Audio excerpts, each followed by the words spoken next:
नमस्कार दोस्तों, सभी का फिर से स्वागत है एक धमाकेदार वीडियो में। दोस्तों आज की इस वीडियो में भी हम लोग जानने वाले हैं कि कल के दिन हम लोग को मार्केट का रुख कैसा देखने को मिल सकता है। मार्केट में क्या और गिरावट होते हुए देखने को मिल सकती है या मार्केट में ऐसे ही पॉजिटिव माहौल बना रहेगा।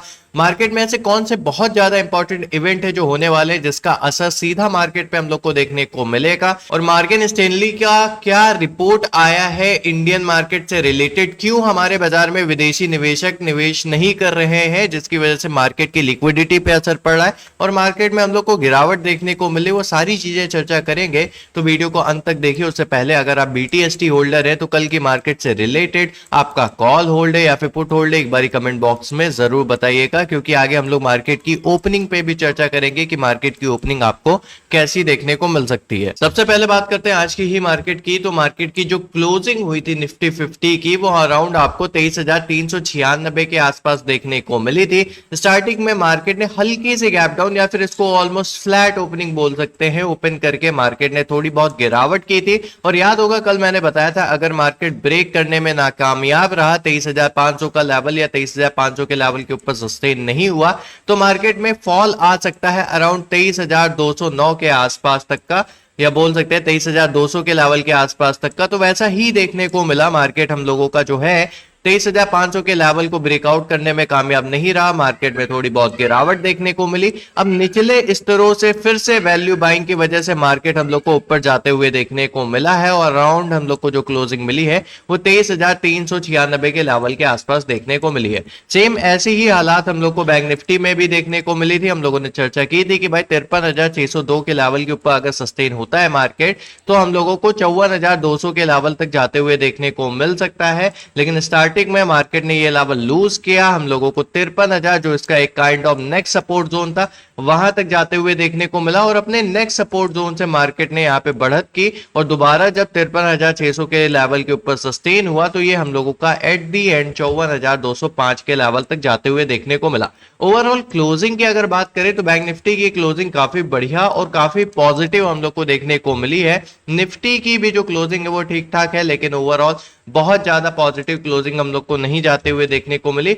बात करें अगर यहाँ पे मार्केट में इंपॉर्टेंट न्यूज की, तो सबसे ज्यादा इंपॉर्टेंट न्यूज है फिलहाल के लिए ये मॉर्गन स्टैनली का जो हम लोगों की इंडियन मार्केट से रिलेटेड जो यहाँ पे चीजें निकल के आई हैं। उन्होंने ये बताया है कि भारतीय बाजार में क्यों लगातार जो FIs है यानी कि जो हम लोग के फॉरेन इन्वेस्टर हैं वो बिकवाली कर रहे हैं। देखिए देसाई ने ये कहा है कि भारतीय शेयर बाजार जो है उसमें विदेशी निवेशक की दिलचस्पी काफी कम होती गई है और काफी कम हो रही है। इसकी सबसे बड़ी वजह यह है कि उसके अर्निंग ग्रोथ के मामले में भारतीय बाजार जो है AI लिंक जो बाजार है उसमें काफी पिछड़ गया है। यानी कि अभी AI का जमाना है और AI वाली मार्केट में जो हम लोग के फॉरेन इन्वेस्टर है वो ज्यादा इन्वेस्टमेंट करना चाह रहे हैं और ज्यादातर AI जो हम लोगों का लिंक मार्केट है वो हम लोग को दक्षिण कोरिया, ताइवान, जापान और अमेरिकी बाजार में हम लोग को देखने को मिल रहा है, जिसकी वजह से वो इंडियन बाजार से पैसे निकाल के वहां पे जाके इन्वेस्टमेंट कर रहे हैं। उन्होंने कहा है कि बात सिर्फ इतनी नहीं है कि इंडिया में आर्टिफिशियल इंटेलिजेंस से सीधे तौर पर जुड़ी कंपनियां नहीं है, या तो सिर्फ एक बहाना है। असल मामला हम लोगों का जो अर्निंग ग्रोथ का डेटा है वो है, क्योंकि जो हम लोग की इंडियन मार्केट है वो अर्निंग ग्रोथ में बाकी देशों से अच्छा परफॉर्म नहीं की है, उसका परफॉर्मेंस बाकी देशों से थोड़ा खराब रहा है। तो इस वजह से भी इन्वेस्टर इन्वेस्ट करने से घबरा रहे हैं। अब ये जो दोबारा फॉरेन इन्वेस्टर की खरीदी है ये कब हम लोग को देखने को मिलेगी? ये तब देखने को मिलेगी जब RBI इंटरेस्ट रेट डिसीजन और GDP ग्रोथ डेटा आएगा। अगर हम लोगों का RBI इंटरेस्ट रेट का जो डिसीजन है यानी कि रेपो रेट जो है वो 5.25 के आसपास ही सस्टेन रहता है, क्योंकि प्रीवियस डाटा भी यही था, एक्सपेक्टेड डाटा ये किया जा रहा है। अगर इसी के आसपास सस्टेन रहता है तो ये मार्केट के लिए एक थोड़ा बहुत पॉजिटिव माहौल रह सकता है, या बोल सकते हैं न्यूट्रल माहौल रह सकता है। क्योंकि अगर इसमें ग्रोथ हुई, इंटरेस्ट रेट में अगर ग्रोथ हुई तो फिर मार्केट में हम लोगों का काफी ज्यादा निगेटिव माहौल बन जाएगा और जो हम लोगों के इन्वेस्टर हैं वो और ज्यादा मार्केट से पैसे निकालेंगे। वहीं पे GDP ग्रोथ डाटा जो है ये सबसे ज्यादा इंपॉर्टेंट है, खास करके कि बाहर के जो फॉरेन इन्वेस्टर है मार्केट में इन्वेस्ट करेंगे या नहीं करेंगे, क्योंकि प्रीवियस जो था वो 7.8% के आसपास जीडीपी ग्रोथ डेटा देखने को मिला था। एक्सपेक्ट किया जा रहा है 7.30% के आसपास। अगर इससे ज्यादा आता है तब तो और भी बढ़िया है, लेकिन अगर इससे कम आया यानी कि 7.30 एक्सपेक्टेड डाटा से कम आया तो ये एक निगेटिव न्यूज बनेगी मार्केट में, और ज्यादा हम लोग के फॉरेन इन्वेस्टर मार्केट से पैसे निकालते हुए देखने को मिलेंगे। अब ये डाटा हम लोगों को 5 जून को देखने को मिल जाएगा शाम के 4 बजे के आसपास, तो इस पे सबसे ज्यादा नजर पड़ी हुई है। और कल के दिन भी मार्केट हो सकता है या तो हम लोग को थोड़ी बहुत वॉलेटाइल देखने को मिले, या फिर जो हम लोगों का जो विदेशी मामला चल रहा है यानी कि जो यूएस और ईरान के बीच में जो जियोपॉलिटिक्स तनाव है उसके अकॉर्डिंग थोड़ा बहुत मार्केट में मूव रह सकता है। देखिए, अमेरिका और ईरान के बीच में राजनीतिक कोशिशों में रुकावट आने का कारण मिडिल ईस्ट में अनिश्चितता बनी हुई है। ग्लोबल इन्वेस्टर कह रहे हैं कि इस तनाव की वजह से डिफेंसिव मोड में है वो, और जिसका असर भारतीय बाजार में भी हम लोग को देखने को मिल रहा है। वहीं पे कच्चे तेल की कीमतों की बात करें तो वो 90 का लेवल फिर से पार करते हुए देखने को मिल रही है। 91 से $93 प्रति बैरल के रेंज में हम लोगों को फिर से कच्चे तेल की कीमतें देखने को मिली है। भारत के लिए तेल का महंगा होना है, इन्फ्लेशन यानी कि महंगाई, इंपोर्ट बिल बढ़ते हुए हम लोग को देखने को मिलेगा इन वजहों से, जिससे पेंट, टायर और ऑयल सेंसिटिव जो सेक्टर हैं उन पे काफी ज्यादा हम लोग को दबाव देखने को मिल सकता है। फिलहाल के लिए माहौल थोड़ा सा हम लोग को नेगेटिव ही देखने को मिल रहा है। वहीं पे अगर हम लोग बात करें विदेशी निवेशक की तरफ से लगातार आ रही सेलिंग और भारतीय बाजार में रुपए की कमजोरी के ऊपर, तो रुपया भी हम लोगों को लगातार कमजोर होते हुए देखने को मिला है। $1 अब 95.0 या 95.20 की रेंज में देखने को मिल रहा है।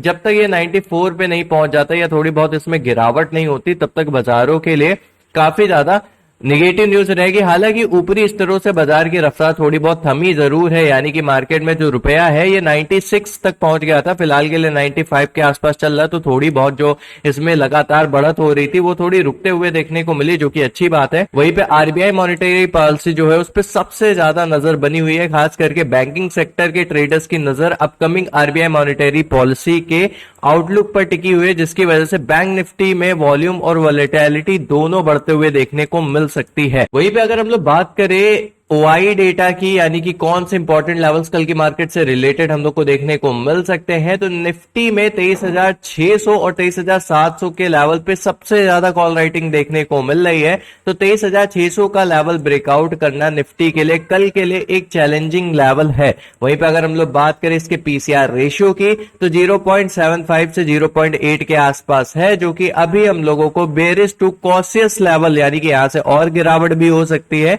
फिलहाल के लिए बेरिश तो है ही मार्केट, ऐसा कुछ हम लोग को रेशियो देखने को मिल रहा है। वहीं पे अगर हम लोग बात करें इसके इंपॉर्टेंट सपोर्ट जोन, यानी कि इसका जो कौन सा लेवल है जहां से मार्केट अगर लूज करेगा वो लेवल तो और बड़ी गिरावट देखने को मिल सकती है। तो 23,400 से 23,500 का लेवल जो था वो अभी तक सपोर्ट लेवल था, काफी ज्यादा इंपॉर्टेंट, लेकिन सबसे ज्यादा पुट राइटिंग फिलहाल के लिए 23,200 से 23,150 के लेवल के आसपास देखने को मिल रही है।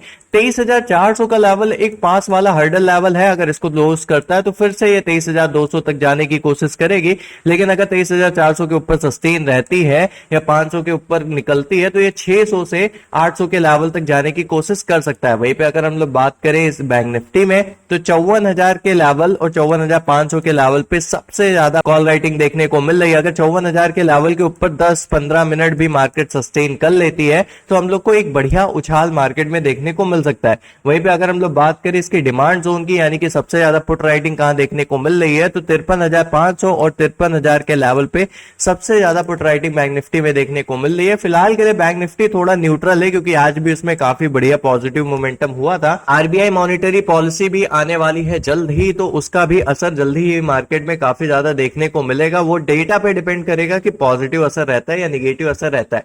फिलहाल के लिए अगर हम लोग निफ्टी की बात करें तो निफ्टी के लिए कल काफी ज्यादा इंपॉर्टेंट है कि ओपनिंग हम लोगों को 23,500 के लेवल के ऊपर देखने को मिले, तभी एक पॉजिटिव माहौल बन सकता है। देखिए, फिलहाल के लिए मार्केट जो है वो न्यूट्रल स्थिति में है। ऐसे बहुत नेगेटिव न्यूज नहीं चल रही है, बस एक ही सबसे बड़ी प्रॉब्लम है, वो एफआई एंड डीआईएस का डेटा है।